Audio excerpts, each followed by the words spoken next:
that. It's back in the mid 50s, and I learned a lot about the flus and the Asian flus that have come out of China and why they've been coming out of China and why 90% of the flus have come out of China in the last 50 years, to understand why this is happening. And it's a little scary. It doesn't mean that it's going to end if they continue their wet markets and the way that their culture operates over there with doing some of the things they do with animals.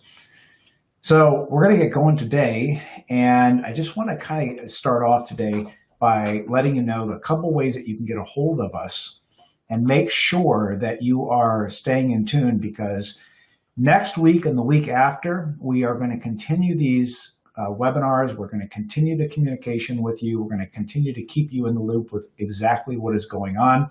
The difference next week is mainly going to be that we are going to add in what's going on with the market and start getting more refined in some of our details. Also, for you small business owners, with the stimulus package that has been passed, we are going to create a separate page on our HHTBA. So on H&H Tax and Business Advisors site, that is primarily for the tax work that we do, the tax planning work, the legal documentation. And that's also where we work with small businesses, doctor's offices, dentist's office. Those are our primary clients, but we're also, obviously we have many other types of businesses, and you're going to need to know what is available to you within this new stimulus package, how to apply for it, how to get it, how to benefit from it. And again, there are going to be a lot of opportunities within this stimulus package. So there are going to be loans up to 2.5 times what your annual payroll is, and we can help work through. Is it better to file the 2019s? Is it better returns? Is it better to file the 28 or go off the 2018s? But it may be very inexpensive money, cheapest money that we probably will see most likely during our lifetime. And so what other things can you deploy with these government stimulus packages that they're going to allow people to borrow, and a lot of those loans will be forgiven. So we're going to cover a lot of that. Again, a lot of this we're going to be building out this weekend. My team is actually working all weekend to build these things out. There are a couple things I want to cover with you. I made a promise on Thursday, and I will promise to get to that by probably tonight, and then tomorrow, if you log on to the HHRDM website, we are going to post the letter that we want everybody to write to your congressman or congresswoman or your senator to complain and urge them to please, please, please change the Secure Act law to allow the 10 years to be 10-year distribution to be classified, any distributions to be classified as required minimum distributions. The way that they have written this law is going to put it's going to completely upend all of the existing trusts and IRA standalone trusts that have been done. Now, we have our lawyer in-house working very hard on defining the new language. We're cross-checking it with our tax team. It's probably going to be at least another week to 2 weeks until we have that language refined. But it's going to take a lot of work, because our entire team is going to have to redo every single trust and every single standalone trust. But in the meantime, please write, once you get this, I'm going to write a kind of a standard template complaint letter. Please write that to your congressperson or senator. Who knows? I mean, maybe a little old us can get somebody to listen to make a change in that law. However, the second thing I want to do is make sure that anybody that is not a client of ours, please do not do the deferral of the required minimum distribution.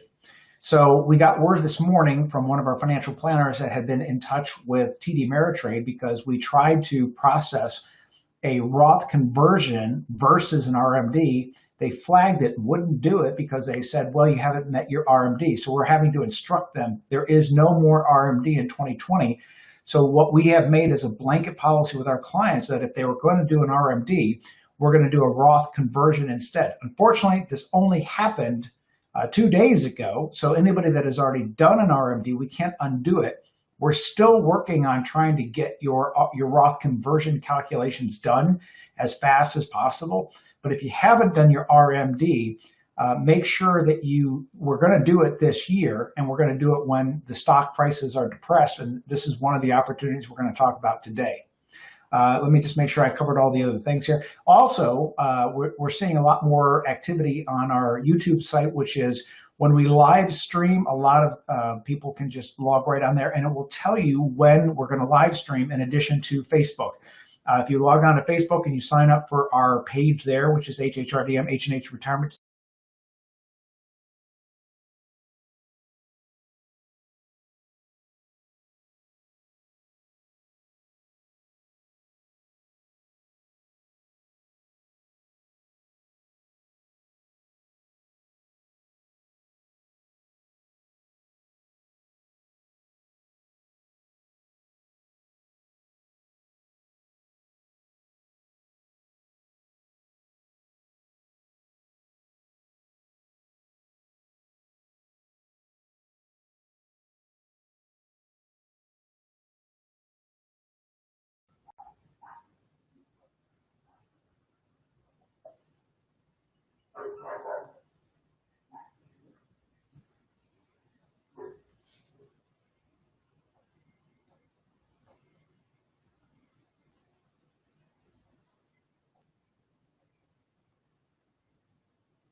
Okay, are we back yet? Let me see.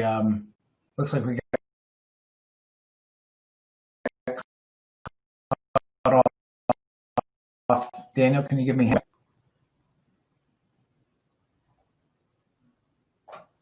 Let's see. I do not see us back.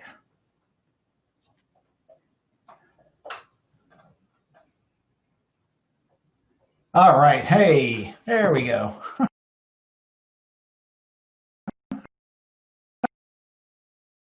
Right now. So it'd be great if you do get kicked off or you see that I'm frozen on the screen. One of these things where I just have to go back on and reconnect. So, okay, so hopefully we're back and live, and let me just see where I left off here. So anyway, the IRS on leave, they're at home working, and why I tell you this is that I think it's going to have a big effect on the stock market, because the stimulus package is going to be distributed by the Department of Treasury. And if that is on freeze, or these people are, I don't want to say handicapped, but they are not going to have the same kind of speed as they did when they worked at home, especially, you got 80,000 workers that are now going to clog up the internet even more. So I can foresee even a lot more volatility in the stock market as the hedge funds and institutions start playing their games, especially because that stimulus package is going to take a little bit longer than what we expected, especially with this morning's news, about the IRS being sent home. Okay, so let's get into today's discussion on what we can learn about the 1929 crash and some of the similarities in the 2001 and 2008 crash. And then what are some of the things that we can do to take advantage of some of these things during this time? So let's review really the differences, because I think if you've been watching any of the financial news or financial TV, they talk about these similarities between today's crash and the 1929 crash. And I would argue that all day long. I'd love to get on there and debate this with them, because they bring on these hedge fund people. And again, you have to be very, very careful as to what information that you listen to. Here's a great example. Yesterday, the stock market in the Dow Jones was up or down a little bit, and it was down around an average of 300 for the day, right before the close. One of the ladies, and forgive me for, it's not any disrespect, there's just a lot going on right now. I don't remember her name, but she got on a few minutes before the market closed, whatever it was, 20, 30 minutes. And here's what she said. She said, she's from the IMF, the International Monetary Fund. She said, we anticipate a recession greater than the 2008 recession. Hello. I mean, businesses did not close all around the world in 2008. This was an immediate, like within 7-day shutdown. The 2008 took a lot longer for that to trickle down. Of course, it's going to have a repercussion. But what most people do is they freak out, and then the institutions are playing that game, because what will happen is that kind of bad news comes out. The institutions know that the world will now be worrying over the weekend. So the institutions sell, sell, sell, sell. The market's going to go down. Watch what will happen on Monday. The market will absolutely freak out. It'll go down. And then the hedge funds and the institutional funds will be sitting right there on the doorstep waiting to pick it up again when the whole world is freaking out because this one woman had this one statement. You got to step back and look at this from the outside. It's not the world is crumbling. It's the institutions are still manipulating the market. This is going to go into today's discussion of what happened in the 1929 crash. Now, the differences are this. In 1929, you had 10 years of the 1920s when there was just this giant boom. Now, what differs between then and now? Well, then there was basically two industries, agriculture and heavy industry. We didn't have healthcare. We didn't have pharmaceuticals. We didn't have technology. Our country was very non-diversified at that point. A lot of the loans that the banks were making were propped up on artificial value. That will remind you a lot of 2008. So companies there was no SEC back then. There was no financial regulation. People just freely traded stocks. And so you could be an insider trading. You could go around to all your people you know and slip a little secret in. Hey, I think this stock is going to quadruple. You buy it. Everybody gets on fire. They buy it and you dump it, otherwise known as pump and dump.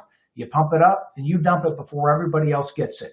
Now, not to say that doesn't go on in a small way today, but it's more of the large institutions and media now, or large institutions and hedge funds use media to create confidence or ill confidence as opposed to actually spreading false realities. Now, I think it's Altman, this guy's named Bob Altman. He is now his feet are being held to the fire because he came out publicly about a week ago and said, I feel like the whole world is going to come to an end. He actually said he foresees hell coming.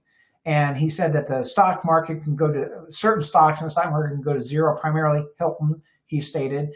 He said that they should shut down the entire country. The market moved down 4% by his national media statement.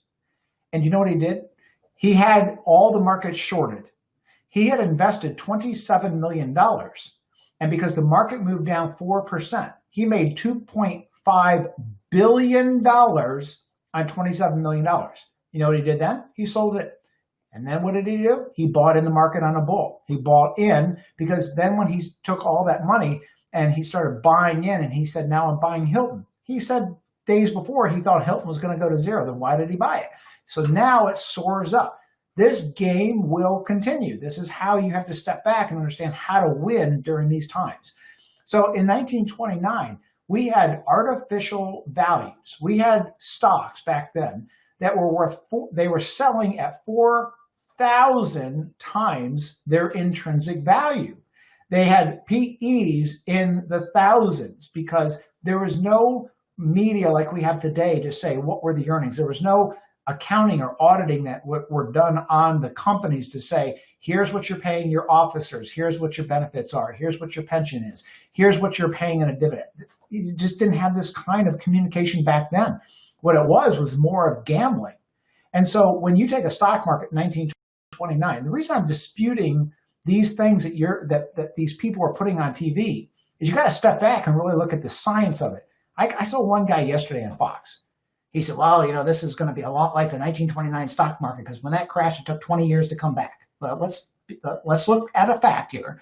1929, October, is when the stock market actually crashed. It actually came back around 1933 to 1934 with World War II because we needed to do what? Ramp up. Now, there was a lot of production back in the market when Roosevelt at that time gave his stimulus to the country. There was a lot, but how do you recover? And you can't put the same criteria on 1929 when you have a stock that is selling at 400 price to earnings, And today, you might have had a stock that was selling at 18 to 19 to 20 price to earnings, and it goes down. You can't say it's going to take us 15 years to recover. That's absolutely ridiculous because we already had a fairly valued market. Back then, it was ridiculous. There was just no, it was like a lot like 2008, right? It was a lot like 2009, or I'm sorry, 1999 with the tech market. So let's step back and not relate today to 1929 and the time to recover. However, what can we actually take away from 1929? What we can take away is who made money? How did they make money? What did they take advantage of in 1929 versus today? So let's take a look at a couple of the things that I'm going to suggest that you do. So first, let's talk about defense, and then we're going to talk about offense. So on a defensive note, am I suggesting that you go to cash? No, please do not do that. Am I suggesting you run out and buy annuities? No, do not do that. Am I suggesting by any means you run out and buy gold? That would be one of the worst decisions I believe that you would ever make. However, what I am suggesting is that you rebalance portfolios over a period of time. Now, if you're our client, we're already doing that for you. I also suggest on a defensive strategy that here's a couple things that you can do to set yourself up. These are things that we learned in 2001. These are things that we relearned in 2008. And these have been very, very productive if you do them now. So let me go through a small little checklist. So one of the things that you can do is try to reduce certain expenses in certain areas. Now, there's certain expenses that I'm going to suggest that you reduce. And then there's certain expenses I'm going to suggest don't try to reduce because I think it'll hurt you more than help you. Okay, so let's talk about some of those things. One of those things is health insurance. Now, I'm not suggesting by any means you get rid of your health insurance or you reduce the amount of coverage that you actually have. But can you buy something? Can you actually increase your deductible and then buy some type of short-term or catastrophic care? Because that may actually reduce your cost and it may actually reduce any of the risk that you have in case you need medical care, especially with this virus. Number two is reduce auto and homeowners insurance. Now, here's how you do that. You look at your coverages. First, go online, start shopping around. Also, if you have sizable assets, why are you sitting there with a $250 or a $500 deductible? I have people come in and they'll have $1 million in assets and they're holding a $100 deductible on their auto insurance. And look, insurance is there for one reason and one reason only. It is to cover the expenses or risk that you cannot personally afford to cover on your own.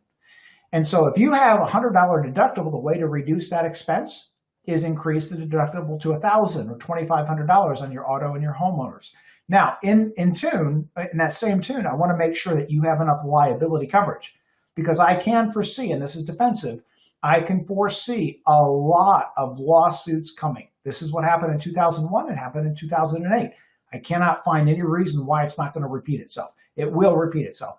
You will have lawn care workers that get hurt, supposedly, on your property. You will have people in your house, repair people that can get hurt. You can have people on the road that are stops and you rear end them and all of a sudden they can't go to work. And they're going to try to recover what they've lost in this economy through people who they believe have money to do it, or even just if they think that you have insurance. So again, make sure that you have your auto and your homeowners structured correctly. You can reduce the cost if you already have a liability policy. But here, if you don't have a liability policy, increase the deductibles on your auto and homeowners, take that savings and buy yourself an umbrella policy. Okay, what else? Real estate taxes. So we know that real estate is going to drop 20 to 30%. What you want to do is be able to hit that right on the mark where you get an appraisal that shows that the real estate value has dropped. So appraisers are probably going to be looking for a lot of work. So try to line up some appraisers now so that you can get an appraisal on your house and then you can submit an argument to the county to reduce your property taxes. Here's another one that you can work on to try to reduce costs. Contact your utility company. See if they have any programs to delay, credit, grant, reduce percentages. I know that a lot of the, as an example, Comcast just offered a free 6-month internet service, and then it's only $9 after it. Now, the bandwidth is not great. Now, I read this article, and I was really frustrated about this article.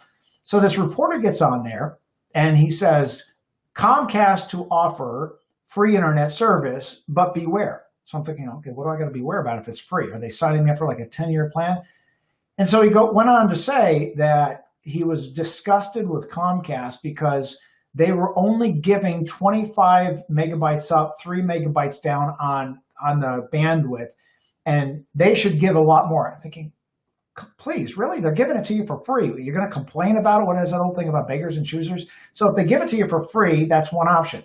Now, here's another option. We are having major, major bandwidth issues all over the country, right? And so here's an idea. With your internet at home, what we have done just to protect ourselves is we have 2 internet service providers. We reduced the amount of bandwidth, so instead of paying $100 a month, we have 2 internet service providers at $50 a month each. So the price is the same. However, we are noticing at home with all this bandwidth issue, one ISP goes off and we'll just switch the wireless at home, whether it's a TV or a computer or whatever it is. So that's an idea to kind of stay protected at home. Also, what we found out is that T-Mobile has nationwide 5G activated right now, and that is actually as fast as most of your ISPs. So could you actually have a cell phone with T-Mobile with 5G and turn off your home ISP, or only have one slower, lower cost ISP at home, and then actually run while you're at home? You can actually run your entire house internet off of that 5G phone. Now, I've tested it because I've tried this, because if you know me, I like 3 backups. I like a backup to a backup to a backup, right? It's just that Titanic mentality of don't ever leave port without more lifeboats than you need, and don't ever anticipate that your ship is unsinkable. So have multiple backups. And so we've tested it at home. I think that's a great way. If you're saving money, you might be able to just upgrade your phone at no additional cost and then go to 5G, and then voila, you've got fast home internet service. Okay, what's another one? I would suggest right now, if you have a mortgage or an auto loan, you might be in a very good negotiating position to either refinance or defer some of the interest payments. Just got to be careful now that they're not going to nick your credit, so that you can defer, but it's not going to hurt you. So some companies are doing that. Wells Fargo announced this morning a couple big issues. Number one is that they're not going to come after anybody for auto loans or home mortgages for a year. The other big announcement this morning from Wells Fargo was they were closing a lot of their branches. Now, my goodness, they just approved this $2 trillion stimulus package where a lot of people are going to have to go into a bank and either borrow that money or get an application in. And I'm a little worried that that's going to delay it even more, again, putting some short-term volatility pressure on the market. But what I would suggest you do is get prepared. Now, we're not going to see any leveling in this virus for at least 3 months to 6 months, right? Even Bill Gates got on this morning.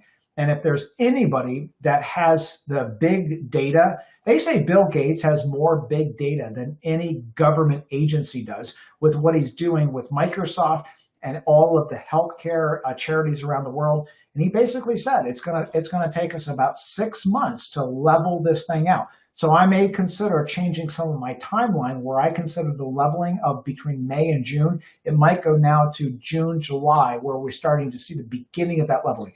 Again, we don't have to have it completely leveled to get a little more steadiness in the market. We just have to see that the world is on the beginning tracks to leveling the virus. And that's when we're going to see that market start to level out and start to go up.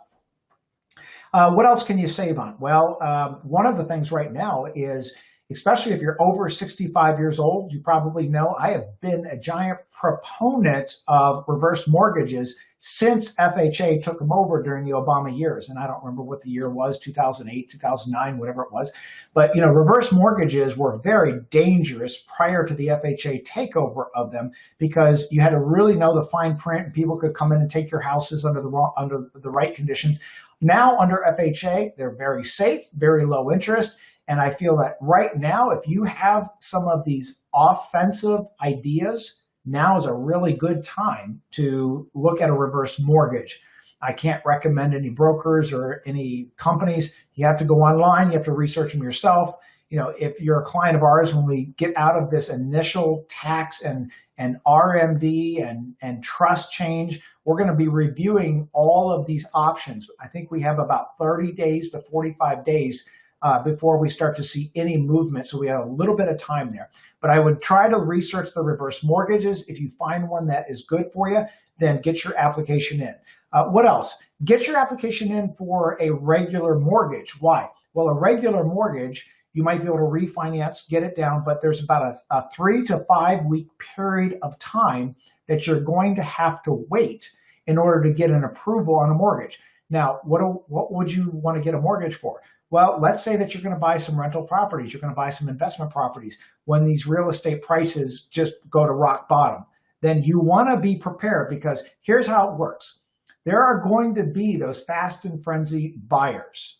And we saw that in 2001, we saw it in 2008. They know when to take advantage of these opportunities.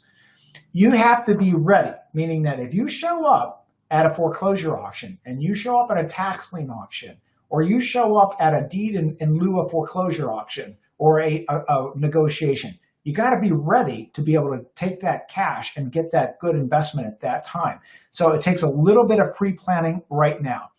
So let me tell you who I don't think you should negotiate with. And again, this comes from lessons from past crashes, I guess is what we're going to call it. So don't negotiate with service providers, because what you're going to find, if you try to beat them up for price, you're going to get reduced services. You're going to be pushed to the back of the line. And what am I talking about? I'm talking about especially handymen for your house, repair people for your house. Now, if you need a new air conditioner, now is a great time to start negotiating for an air conditioner. You need something done with your house, you can negotiate on the materials. Just do not try to negotiate on the labor, because what will happen is you're going to sign a contract to get your air conditioner done, and you're going to be waiting 9 months to 10 months because everybody else is willing to pay top dollar. So what I learned in these past recessions is negotiate on things like your car loans. If you're going to buy a car, oh my gosh, when is the time to buy a car? So right now, if you've got a car that's got some mileage on it, you want to trade in your car, now is going to be one of the best times that you can negotiate on a new car. And we'll get to car leasing in a minute so I can explain the differences between car leasing. And I know some of you that tried to join me in that live stream, the whole internet went down. I kept trying to get back on to explain the back end of the car leasing, and unfortunately I got kicked out. So I'll make sure if the internet stays with us today, hopefully I can continue that. So on the car leases, or going back to the service providers, on the service providers, don't try to negotiate. What am I talking about? Don't try to go to the doctor. If the doctor is there, here's what I would suggest right now. Don't ask them to process. If you go to a doctor, don't ask them to process insurance. Why? Because that is the longest way for a doctor to get paid, and they take the biggest haircut on it. So what you want to do is go in and just say, cash pay, give me a receipt. And then you negotiate with the insurance company. You try to get your reimbursement or apply it towards your deductible. Look, if you go into the doctor's office and you say, here's my insurance card, they're going to now apply let's say it's a $500 bill and you got a $10,000 deductible. You're not going to get it covered anyway. So all the doctor's office is doing for you is they're being super nice. And what they're doing is simply submitting that to your insurance company. Well, you can do the same thing and get it applied towards your deductible. So take that off of your doctor's back. Go in there and offer them a cash price, because you'll move to the front of the line. If you've got a dentist, same thing. Don't try to apply towards your deductible. Give them the cash right then, right there. A couple things will happen. One, that doctor, that dentist is going to put you at the front of the line, and they're going to appreciate you so much more, because it may take them 6 weeks, 8 weeks, 12 weeks to get reimbursed by the insurance company if it's covered. And sometimes they don't even get reimbursed because the insurance companies under these conditions are just locked up. We have one client that has a medical office, and she literally had to threaten the insurance company with a lawsuit, get a lawyer on the phone, because they're not paying. And so you can help the doctor, you can help that dentist. So don't try to negotiate with those service providers. These are all small business owners. They are literally living month to month to month with their payroll and their expenses. You can move to the front of the line. Negotiate with the large companies like the car dealerships, like the loan companies, the mortgage companies, the utility companies, the internet companies. Those are the companies that you're going to get the best deal on. And the bottom line is this, right? Who has ever been moved to the front of the line anyway? Don't you love the cable company? Yeah, I have my cable, my internet is out. Okay, we'll show up between 9 and 4. So wait a minute. What is this, the 1800s? Do you think I just sit here at home? Well, I guess I do now, right? You can't get them now. You can't even get them to come to the house now. So again, these are large companies, and you're not going to move to the line, whether the front of the line, whether you negotiate or not. So these are some of the defensive things. Let's talk about this auto and what you can do. And these are the lessons that we learned from the 1929, the 2001, the 2008. When you look back and you look at what some of the maneuvers are that people like J. Paul Getty did and how he rearranged his finances back then, and what these companies that he was creating into tax-exempt companies. Why?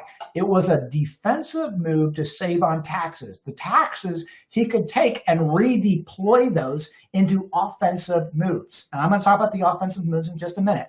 But the goal is take a look at where can you reassign or redeploy expenses that you can negotiate down without losing services and without getting pushed to the back of the line. Okay, so let's talk about autos and auto leases. So last night I said I got caught off, but let me give you the real deal on auto leases. Why do I like auto leases? Number one, you put all the risk on the auto company and leasing company. Let me give an example why. So let's go back to 2008. So 2008, the whole market, well, even 2001, this is actually where it started. So 2001, no one was buying anything, right? I mean, the terrorists ran the planes into the Twin Towers. The Pentagon was attacked. The one plane went down in Pittsburgh before it got any further. And the whole country is literally on scared lockdown. So the auto dealerships weren't selling anything at all. So what did? They came out and said, you can take a 7-year loan at no interest to buy a car, or here's a special deal on the lease interest or the lease payment. And so at that time, I looked at this and I said, wow, what a turnaround. It's because when you take a closed-end lease on an automobile, you're literally putting all the risk on the auto dealership and on the finance company. So if you go buy, say, a Chevy, and Ford Motor Credit is the one that is going to lease that car to you, Ford Motor Credit is the one that is taking all of that risk. I love that. So sometimes people will come to me and they'll say, well, how much lease? Well, how much do you want to put at risk? Because the more you try to put down on a lease, because see, this mentality is, I want to keep my payment low. Well, you keep your payment low. The way you keep your payment low is you put the down payment down. Well, that's the buying mentality. It's not the leasing mentality. Remember, one of the things that we learned from J. Paul Getty is he had a very famous statement. And that statement was, rent that which depreciates, buy that which appreciates. So what do we think is going to appreciate? Real estate will appreciate. So we want to be prepared to buy real estate. Stocks will appreciate, in my opinion. Great country. We're going to continue to spend money when this thing lifts. We have great companies out there that know how to make money. There are going to be more births than we've ever seen since probably the baby boom or 2001. So there'll be more consumption by investments, by American businesses. These will increase. What does not increase in value? An automobile. It decreases in value. So again, why do we want to buy that? Here's the other risk mitigation factor with a lease. Let's say I take a 3-year lease. And here's the common objections because people don't understand it. They'll say, well, I take a lease. Well, what happens if I drive over the miles? Here's the question. If you buy a car, if you drive more miles, does the value go down versus driving a certain amount of miles? Of course it does. So it's no different with a lease. If I take a 3-year lease at 12,000 miles per year, at the end of that lease, if I've exceeded the 36,000 miles, then I'm going to pay a per mile penalty. Well, if I buy a car and I drive 12,000 miles per year, it's going to have a certain value. If I drive 20,000 miles per year, it's going to decrease in value. It's no different. You pay the penalty either by a cent per mile or a depreciated value in the automobile. So then people say, well, Ken, what if I want to buy the car out? Great. Here's how you do it. At the end of the lease, assuming it's a closed-end lease, what you're going to do is you're going to put as little down as possible with the lease. At the end of that lease, you're going to look at the fair market value of the automobile. Now, we don't know what's going to happen with the auto dealership. It took many, many, many years for the auto dealership after 2001 to recover, right? And so here's what happens. If the auto industry starts offering automobiles, discounted lease prices, 7 years with no interest, etc., what does that do to the used car market? It kills the used car market. It's because why? Why would the average American public want to go buy your used car and when they can go buy an actual brand new car and have the same exact monthly payment, if not less? So what it does in these environments is it absolutely just tanks the used car value. So what is the advantage of a lease? Well, the advantage of the lease is if the used car value dumps after 3 years, you basically can walk into the car dealership and go, okay, here's your keys. Thank you very much. You guys just took the loss. However, let's say that the car market, and I'm wrong, the car market goes up in value. What can you do? With a closed-end lease, you buy the vehicle out. Now, some people say, well, what if I've driven over the miles? It doesn't matter. If you buy the auto lease out, they don't even look at the dings that you have. They don't look at the miles that you have. You have a contractual buyout on that lease. So if you buy a $30,000 car at the end of 3 years at 12,000 miles, you got a $15,000 buyout. It doesn't matter whether you've driven 30,000 miles or 300,000 miles. Your buyout is $15,000. So you have a guaranteed buyout, but you also have the ability to drop the car off and relieve all the risk and put the risk on the leasing company. So again, defensive move right now. If you were planning on buying a car in the next year to 2 years, buy it now. Get rid of that used car and get that trade-in going right now. Why? They're going to use the blue book value of that used car, of the value of the comparables in the last month or 2 months. Now, if you wait 6 months to buy a car, they're going to use the current comparables, which are going to be much, much, much lower because, again, these new deals are going to tank the value of the used cars. So that's how you handle automobiles right now. How about if you have a house and you've got some extra equity in that house? So here's two things. One is you better have a soluble cash flow plan so that if your investment that you take out of the house is either delayed or it doesn't pay you immediately, you've got the cash flow to take that extra equity out. Dude, please do not do what people did in 2005, 2006. They started refinancing their house. They took the equity out, and they were making these ridiculously stupid investments in real estate when the real estate was worth 2 to 3 times its real intrinsic value. And then when the real estate market crashed, they couldn't afford to pay their own mortgage, and then they lost their own house. So the key is, if you've got the soluble income, or the safe income to actually pay that mortgage, take the equity out at a very low interest rate. Here's another example.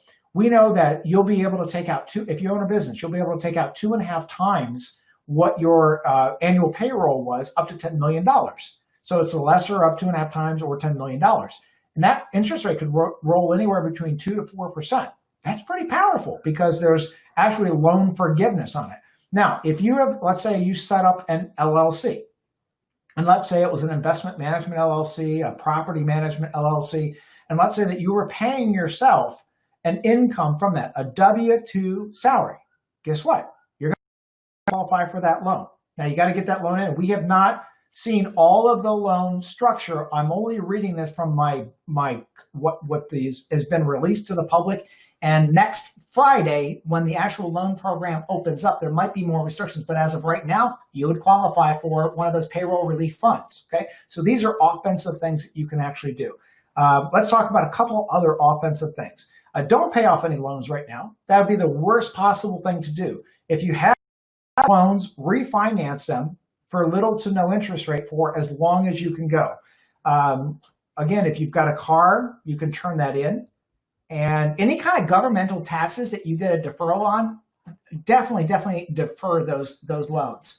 Okay, let's cover a couple other things here. We talked about a reverse mortgage. Okay, so let's talk about really some of the stock and equity types of strategies that you can use going forward.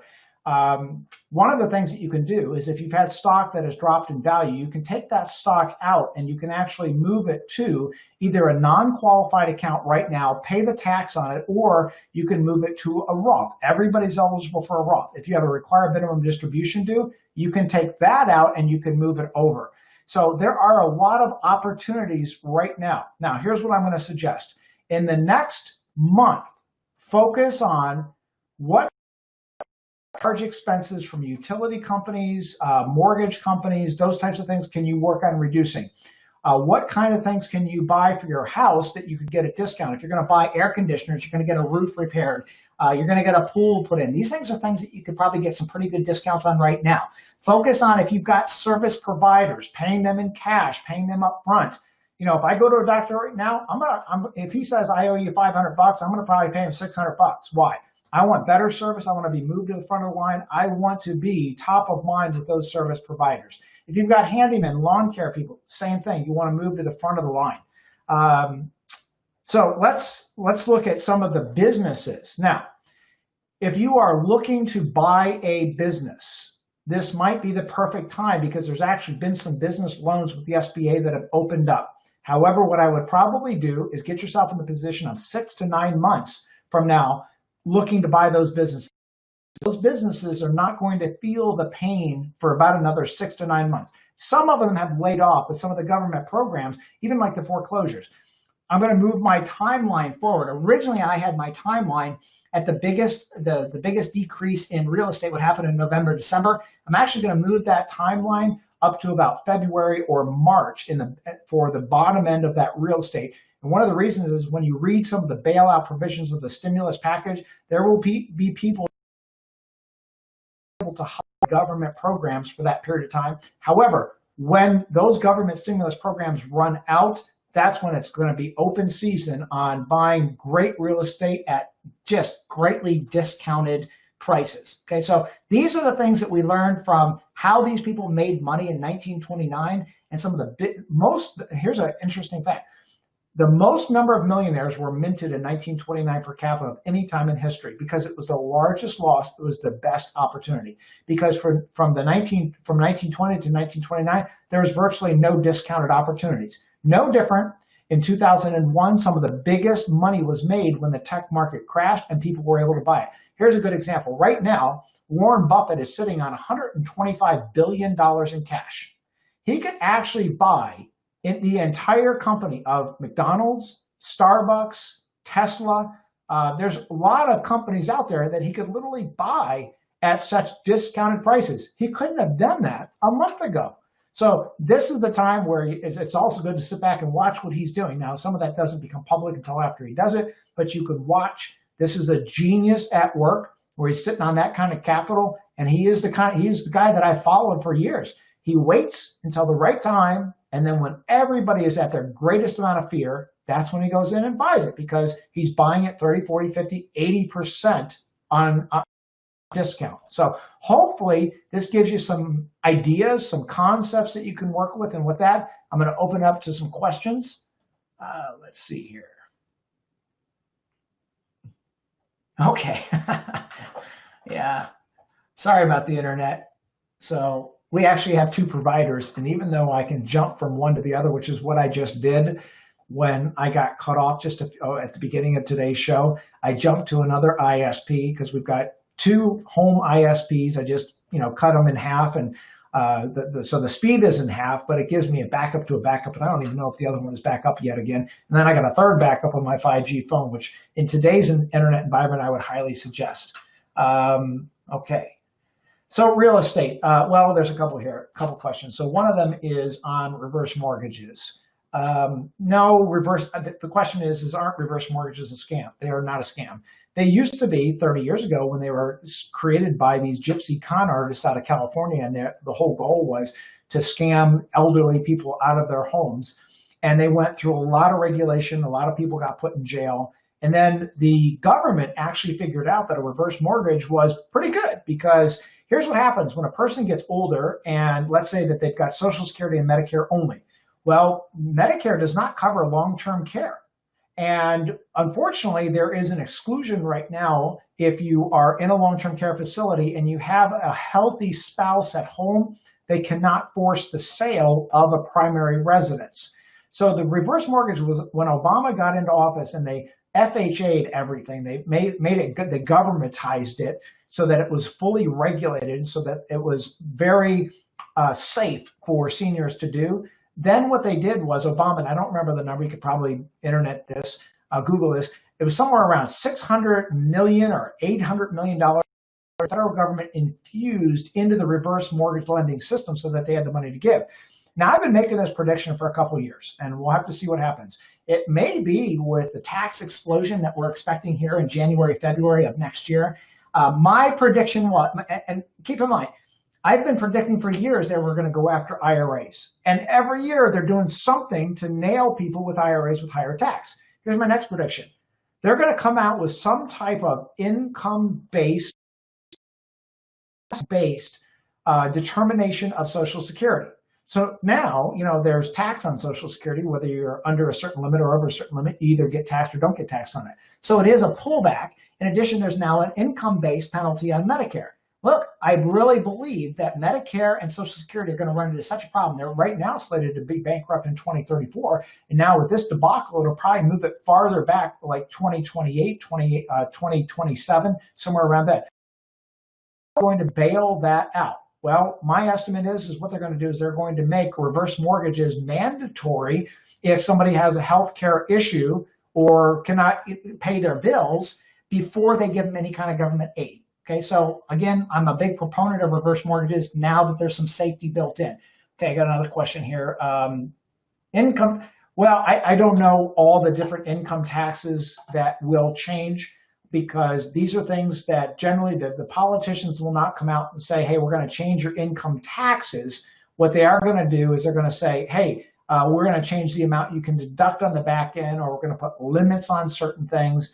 And what it does is effectively increases the amount of tax that you pay without actually having to say we increase your tax brackets. Okay, how much? I have about one more minute here. Let me pick one of the juiciest questions here. All right, here's a question. Yeah, today's the weekend, so I'm wearing a golf shirt. Sorry. So, I do have to have a little sense of, not wearing a dress every day. By the way, if you notice online, that the sale of online, the sale of tops versus bottoms is now 3-to-1 because of all the video chats that people are doing at home. So I guess they must be buying new tops. All right, let me answer a question that actually has some teeth to it here. Let me scroll down here. Roth conversions, so look, no one can, the question is when should I do the Roth conversion? No one can pick what the bottom is. If you try to do that, you're trying to market time.